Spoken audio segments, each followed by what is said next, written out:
بسم الله الرحمن الرحيم. الحمد لله رب العالمين، وأفضل الصلاة وأتم التسليم على سيدنا وحبيبنا ونبينا محمد وعلى آله وصحبه أجمعين. اللهم علمنا ما ينفعنا وانفعنا بما علمتنا وزدنا علما. اللهم لا سهل إلا ما جعلته سهلا، وأنت تجعل الحزن إذا شئت سهلا. آمين اللهم آمين. حياكم الله أيها الأحبة، وطبتم وطاب ممشاكم. أرجو الله سبحانه وتعالى أن يغفر لنا الساعة أجمعين. معاشر الأحبة، وإلى درس آخر من دروس شهر رمضان المبارك. وهذا الدرس إن شاء الله تبارك وتعالى يكون نافعا لنا جميعا. البارحة تحدثنا لحضراتكم عن حديث شيق طيب مبارك للنبي عليه الصلاة والسلام، وكان الحديث جامعا مانعا نافعا. اليوم أيها الأحبة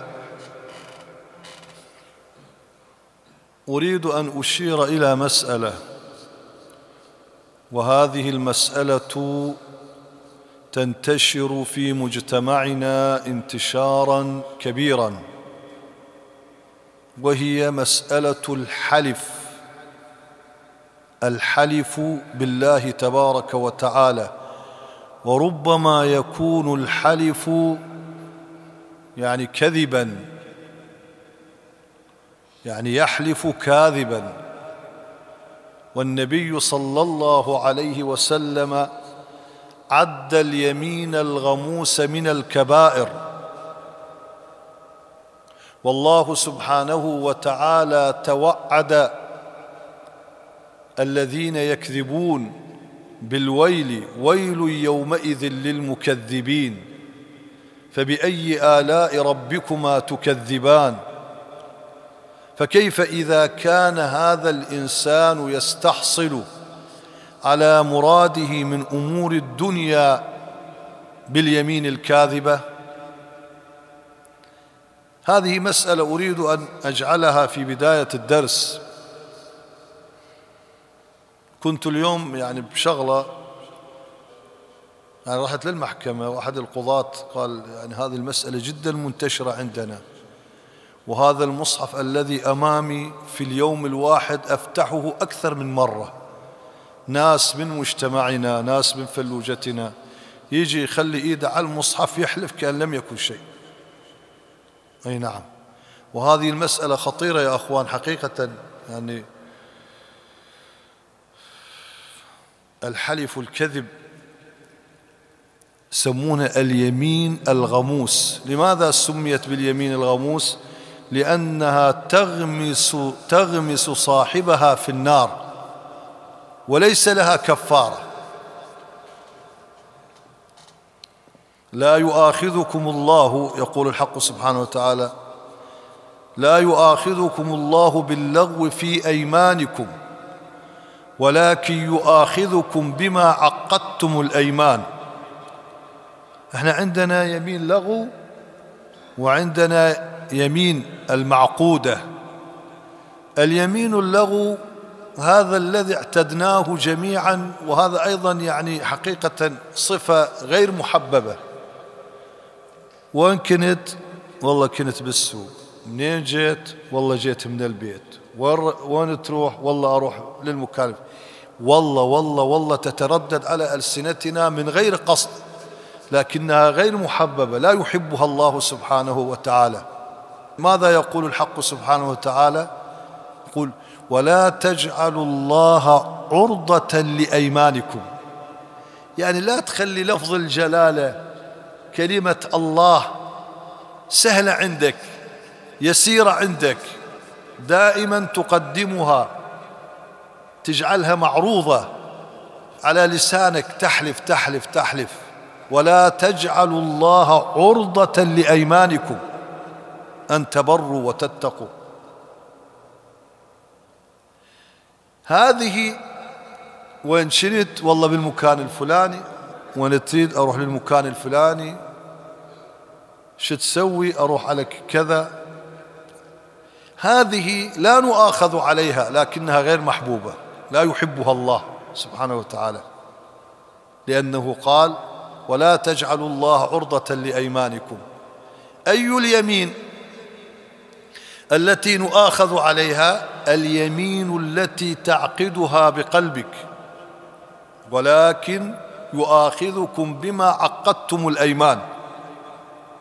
يعني العقد يكون في القلب، يعني أنا أريد أن أحلف، أريد أن أقسم بالله تبارك وتعالى. من هنا تأتي المؤاخذة. فإن كان الإنسان بحاجة إلى أن يحلف فلا بأس بذلك، تصير قضية، وهذه القضية لا تندفع إلا باليمين، وأنت صادق في يمينك لا بأس بذلك أن تحلف، لأنه في القضاء هذا ماشي، يعني البينة على من ادعى واليمين على من أنكر. لكن أن يأتي الإنسان فيحلف جازما عاقدا لليمين في قلبه وهو يكذب حاشاكم، هذه مصيبة. يعني هم يعني حقيقة البارحة أول البارحة واحد على مسألة هم أكو خلاف بين جماعة، قال لي الواحد تحلف؟ قال يحلف. قال يعني تحلف؟ قال والله العظيم هيك يعني حالف. قال خلينا نجيب المصحف. قال لا ما أحلف. قال مو أنت حلفت. هذا المصحف إخواني ليش يعني يوضع في القضايا الكبرى من تصير خصومات وخلافات في القضاء؟ هذا المصحف لتغليظ اليمين، وإلا الإنسان الحلف لا يكون إلا باسم من أسماء الله تبارك وتعالى أو بصفة من صفاته. والله وبالله وتالله ورب محمد ورب البيت والذي نفسي بيده، كما كان النبي صلى الله عليه وسلم يقول. هذه كلها يعني حلف ويمين، لكنهم حين رأوا الناس استخفوا باليمين. يعني هسه إذا كلمة والله يعني هواي ناس عندهم سهلة هاي، فيأتون بالمصحف هذا لتغليظ اليمين، فيؤتى ويضع يده على المصحف فيحلف بالله تبارك وتعالى. عند ذلك تجده يرتعد ويضطرب ويخاف. لكن مع ذلك الآن ما شاء الله الظاهر يعني كثير من الناس، نسأل الله العفو والعافية، يقولوا آمين، كثير من الناس حتى المصحف بعد ما قاعد يديروا له بال، يجي يخلي ايده ويحلف خلاص. الحق يجعله باطلا والباطل يجعله حقا، خلاص على مود شنو تحصل له كم فلس.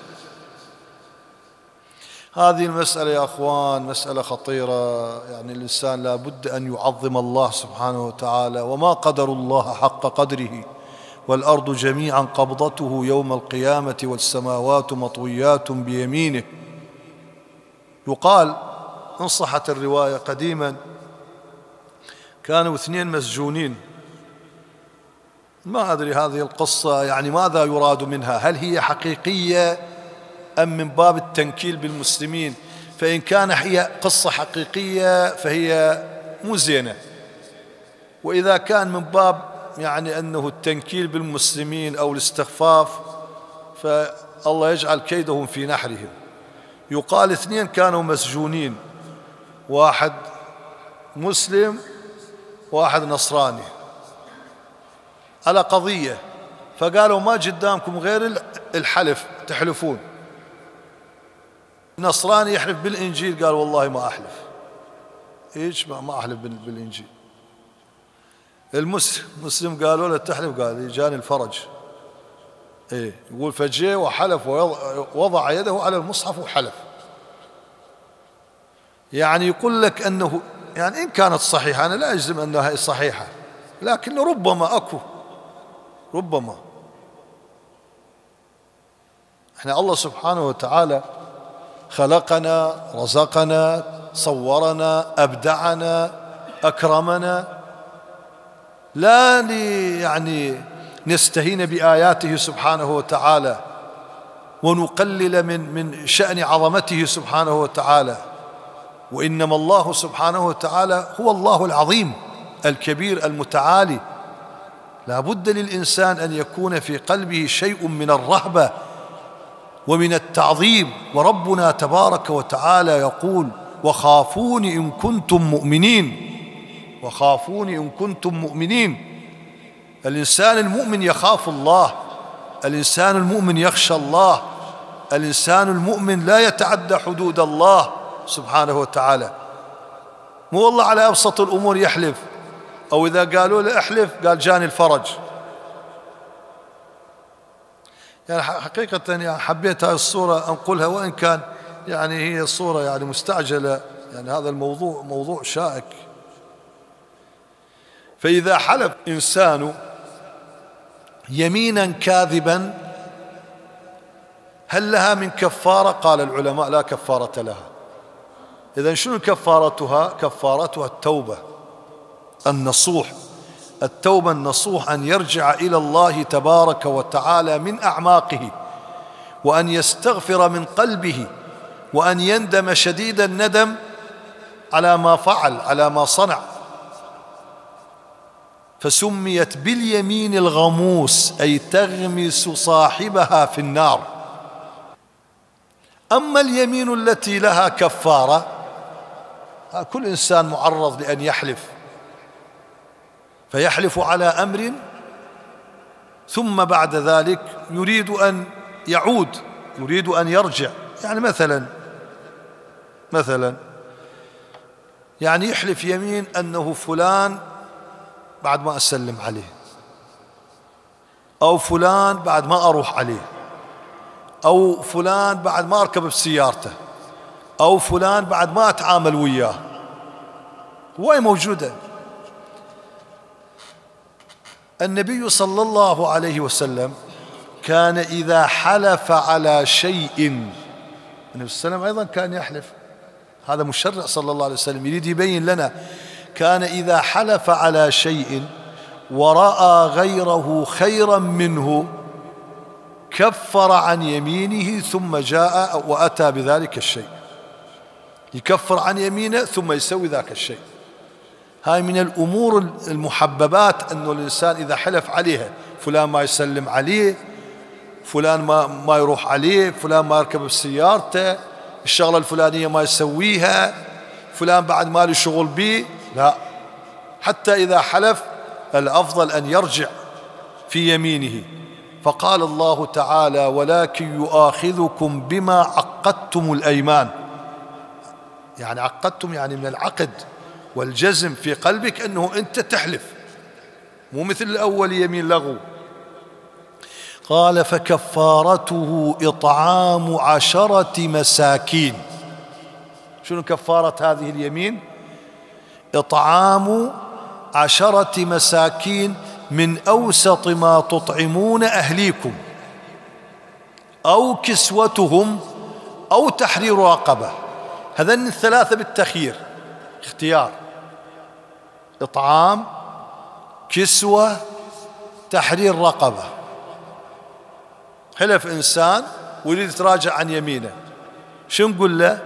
نقول له اذهب أطعم 10 مساكين من أوسط طعامك، الطعام الوسط اللي تاكلونه أنت وأهلك. طبعا وسط الناس يختلف من واحد إلى واحد. واحد الطعام الوسط مالته تمن ومرق، واحد الطعام الوسط مالته دجاج، فهذا يختلف. فيطعم 10 مساكين، يعني يجي على عائلة 10 نفرات صغار كبار، وجبة واحدة فقط، مو 10 أيام، وجبة واحدة إطعام 10 مساكين. لقال عائلة 10 نفرات يطعمهم أو يعطي قيمة هذا الإطعام، يقدرها مثلا 25 30 ألف ينطيهم إياها، هم يروحون يشترون لأنفسهم. أو مثلا ما لقى 10 نفرات يقسم هذا المبلغ أو هذا الطعام بين عائلتين. المهم العدد لا ينقص عن 10 مساكين، إطعام 10 مساكين من أوسط ما تطعمون أهليكم، أو كسوتهم، إما يطعم وإما يكسو، يشتري لهم ملابس وال10 نفرات. هذا بالتخيير، كيف يريد يسوي هذا يريد يسوي. أو تحرير رقبة، هذا أيضا بالتخيير. تحرير رقبة الآن ماكو، يعني يروح عبد يشتريه ويعتقه في سبيل الله، هذا ماكو. فإذا لم يستطع لا الإطعام ولا الإكساء، تحرير رقبة ماكو، عند ذلك يتحول إلى الصيام. ما يصير يتحول إلى الصيام مباشرة، هو عنده إمكانية أن يطعم، عنده إمكانية أن يكسو، لا ما يصير، يتحول إلى الصيام. قال تعالى: فمن لم يجد فصيام 3 أيام. اللي ما لقى لا الإطعام ولا الكسوة ولا تحرير رقبة، عند ذلك يتحول وين؟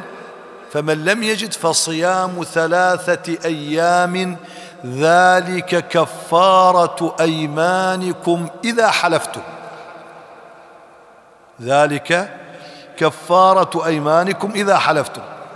طيب أكو ناس الآن متعودة ما تحلف بالله ولا تحلف بصفة من صفات الله، وإنما تحلف بالطلاق، عدم الطلاق، بالطلاق هيك والطلاق هيك بالطلاق هيك أسوي، كلها قال الطلاق وحش الطلاق. هذا شلون وياه؟ هذا لو قبل كان يعزر، على قبل كان يعزر. يعني شنو يعزر؟ يعني إما القاضي وإما المفتي يعزره شوي، يأدب ببعض الكلمات، أو لربما يصل الأمر إلى يعني شيء من الضرب الغير مبرح. مرة أذكر يعني بالتسعينات كنت ببغداد، واحد كان ضابط شبير ذاك الوقت، هم حالف بالطلاق. قلت ماكو غير الشيخ عبد الملك، الله يحفظه، الشيخنا الشيخ عبد الملك. فجينا من بغداد إلى الرمادي، إلى الجامع الكبير. وصلنا وقت يعني قريب صلاة الظهر أو ويا الظهر، لقينا حضرة الشيخ يريد، الظاهر عنده موعد يريد يطلع. قال: أنت حظك زين أنه أنا عنده طلعة، ولا كان بهالخيزرانة. يعني قديما أنتم كلكم لربما اللي يتذكرون قبل، مو بالهين الفتوى مال الطلاق، حتى لا تكون ألعوبة عند الناس، على أقل شيء يحلف بالطلاق، على أقل شيء يطلق، على أقل شيء. لا، طلاق شيء يعني الله سبحانه وتعالى الشارع الكريم جعل الطلاق آخر الحلول. شلون قال آخر الدواء الكي، كذلك آخر الحلول في الحياة الزوجية، آخر حل وخلاص بعد ماكو الطلاق. أما أنه يجي على كل شيء، مرة خطية قاعدة بالمطبخ تطبخ، هو بالبنزين خانة طلق، راح بالسوق طلق، وراح يمه بالغذائية طلق، طلع البغداد طلق، راح للرماد طلق، وهاي خطية تسوي له أكل، تسوي له ما أدري شنو، باليوم 10 مرات يطلقها. ويجي عيش الوجوه الطيبة بالليل يعاشرها بالحرام، هي مطلقة من عنده، يجي بالليل يعاشرها بالحرام. وبعدين يقوم والله أنا يقوم يدور فتوى. يا أنت جابك على الطلاق، كلمة الطلاق ابتعد عنها إيش قد ما تقدر، اضرب ميز، اكسر ماعون، لا تجي يم الطلاق. طلاق هجمان بيوت. والله أنا حلفت بالطلاق. يابا حلفت بالطلاق، شنو نيتك؟ بعدين يجي يدور فتوى. هنا المفتي شي يقول له؟ وما يقول له إيه روح طبطب على كتوفه، يقول تعال جاي أنت شنو نيتك؟ واحد يقول بالطلاق فلان بعد ما سلم عليه، يقول له زين إذا سلمت عليه شي يصير؟ إذا سلمت عليه شي يقول هو؟ يقول غير فلان تطلق من عندي، يعني معناته هو ناوي الطلاق ما ناوي الحلفان. من هيك شي يقول يعني نيته الطلاق مو نيته الحلفان. واحد يقول ها والله ما أدري شي يصير، ما يدري. واحد يقول لا بس حالة عصبية يعني ردت أنه هاي بيها باب جواب. لكن من يقول معناته غير يعني مرت تطلق من عندي يعني معناته نيته الطلاق، هذا ياو بالطلاق بها حرف باء. أما يجي واحد يعني هسه يعني حيل يعني ما شاء الله يعني أكو ناس تتفلسف، يجي واحد قال المرت أنت مطلقة، يجي شي يقول والله حلفت بالطلاق. يا أنت ما حلف بالطلاق، أنت مطلق. أكو فرق بينه يقول بالطلاق، أكو فرق إنه يقول مطلقة، هذا الطلاق صريح. أو يجي يقول مثلا قلت لي إذا تروحين لها ليش تراك أنت مطلقة، هذا الطلاق معلق، بس تروح لها لا تطلق. هاي الآن يا أخوان يعني مسألة الحلف مسألة يعني هينة. هو الله سبحانه وتعالى ما أجاز الحلف إلا به سبحانه وتعالى، لكن يعني هذول من يستعملون حروف القسم في الطلاق، يعني هذا يعني مجازا يسمونه طلاق مو حقيقة. بعض العلماء يقول هذا حتى مو طلاق، لأنه ما يصير يعني القسم يكون بالله سبحانه وتعالى، ما يصير بالطلاق، ولا يصير بدعة فلان ودعة علان، كلها هذه الله سبحانه وتعالى نهى عنها، ما يجوز. قال عليه الصلاة والسلام من كان حالفا فليحلف بالله أو ليصمت. من كان حالفا فليحلف بالله أو ليصمت. فلذلك إخواني يعني ينبغي علينا، والحمد لله الذي من علينا بشهر رمضان. شهر رمضان مدرسة، أن نهذب كما قلت في الدرس قبل الماضي، أن نهذب في هذا الشهر أنفسنا. لابد شهر رمضان يكون تهذيب لنا لأقوالنا وأفعالنا وتصرفاتنا، مو نجي نطلق الكلمات جزافا والعبارات جزافا، أو أنه نستهين بحدود الله تبارك وتعالى. كل إنسان يحلف على أمر من أمور الدنيا، مثل عنده بضاعة يريد يمشيها، عنده سلعة، عنده تجارة، عنده سيارة يبيعها، أي شيء، الله سبحانه وتعالى يمحق البركة من هذا الشيء، ما يصير به بركة بعد إذا حلف كاذبا، لأنها ممحقة، أي تمحق البركة من ذلك الشيء. والمنفق سلعته باليمين الكاذبة، ينفق سلعته، يمشي سلعته بيش؟ باليمين الكاذبة. ويجي إنسان مثلا يحلف يمين ياخذ حق غيره. النبي صلى الله عليه وسلم توعده، قال من اقتطع حق امرئ مسلم بيمينه طوقه يوم القيامة ذلك الشيء. شوف إذا وصلت قاع يوم القيامة يطوقه من 7 أراضين، شبر له هذا الشبر. بل النبي صلى الله عليه وسلم ذهب إلى أكثر من، قال ولو كان عودا من أراك، يعني السواك، إذا يحلف عليه ويأخذ باليمين الكاذبة الله سبحانه وتعالى يضعه في النار. شبر عود، هذا العود لا يجوز للإنسان أن يحلف كذب من أجل هذا. شقد يعني بسيط، شقد رخيص، مع ذلك لا يجوز. هذا كأنه يقتطع له قطعة من نار جهنم. فشوف إيش قد الناس الآن تحلف ليل نهار، هاي والله هاي يعني هاي ماكو، لا تسقط من ألسنتهم أبدا ولا تفارق ألسنتهم. أرجو الله أن يعافينا وإياكم.